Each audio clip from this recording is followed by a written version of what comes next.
जब असंभव सा दिखने वाला कोई संकल्प सिद्ध हो जाए तो किसी के लिए इससे बड़े संतोष की बात और क्या हो सकती है।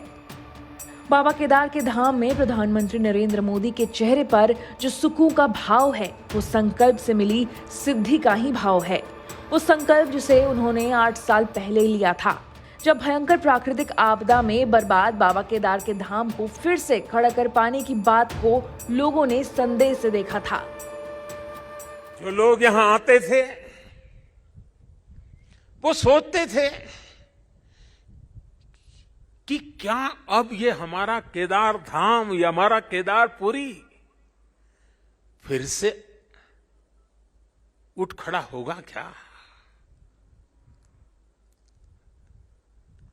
लेकिन मेरे भीतर की आवाज कह रही थी ये पहले से अधिक आन बान शान के साथ खड़ा होगा।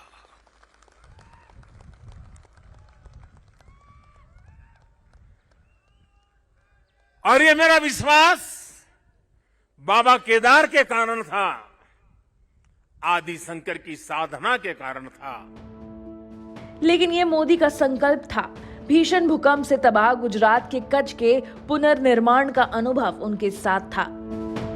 केदारनाथ की तस्वीर गवाह है कि पीएम मोदी अपने संकल्प को साकार करने में कामयाब रहे। कच्छ के भूकंप के बाद कच्छ को खड़ा करने का मेरे पास अनुभव भी था और इसलिए मेरा विश्वास था और आज वो विश्वास अपनी आंखों से साकार हुआ देखना, इससे बड़ा जीवन का क्या संतोष हो सकता है। 2013 में जब केदारनाथ में आपदा आई थी तब पीएम मोदी गुजरात के सीएम थे। तब मोदी की सहायता पेशकश को तत्कालीन उत्तराखंड सरकार ने ठुकरा दिया था।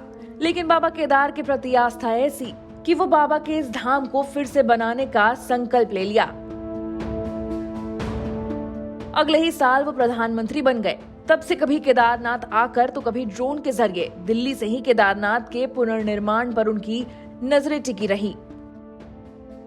मेरा मन यहां लगा रहता था तो मैं बीच बीच में ड्रोन की मदद से, टेक्नोलॉजी की मदद से मेरे दफ्तर से यहां का पूरा मैं या एक प्रकार से वर्चुअल यात्रा करता था। लगातार मैं उसकी बारीकियों को देखता था, काम कितना पहुंचा, महीने भर पहले कहां थे, इस महीने कहां पहुंचे, लगातार देखता था।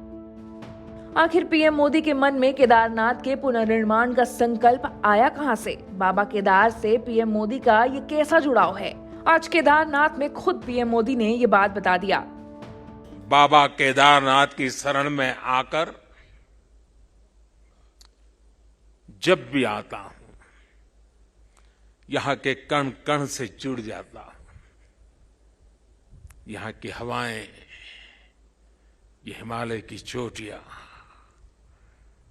ये बाबा केदार का सानिध्य न जाने कैसी अनुभूति की तरफ खींच के ले चला जाता है जिसके लिए मेरे पास शब्द है ही नहीं। यही वो अलौकिक अनुभव है जिससे केदारनाथ के पुनर्निर्माण की प्रेरणा मिली। बर्बादी के महज 8 साल बाद फिर से केदारनाथ खड़ा है। आन बान और शान के साथ यहाँ आने वाले श्रद्धालुओं और स्थानीय लोगों के लिए सुविधाओं के नए द्वार खुले हैं। शंकराचार्य जी की समाधि एक बार फिर और अधिक दिव्य स्वरूप के साथ हम सबके बीच है। इसके साथ ही सरस्वती तट पर घाट का निर्माण भी हो चुका है और मंदाकिनी पर बने पुल से गरुड़ चट्टी उस मार्ग को भी सुगम कर दिया गया। केदारनाथ के पुनर्निर्माण की एक कथा सचमुच अविश्वसनीय है। 2013 के जल प्रलय में यहाँ सिर्फ बाबा केदार का ये मंदिर ही बचा था, लेकिन आज अत्याधुनिक सुविधाओं से लैस बाबा केदार का पूरा धाम है। दिलीप सिंह राठौड़ और मंजीत नेगी के साथ संजय शर्मा, यूपी तक ब्यूरो।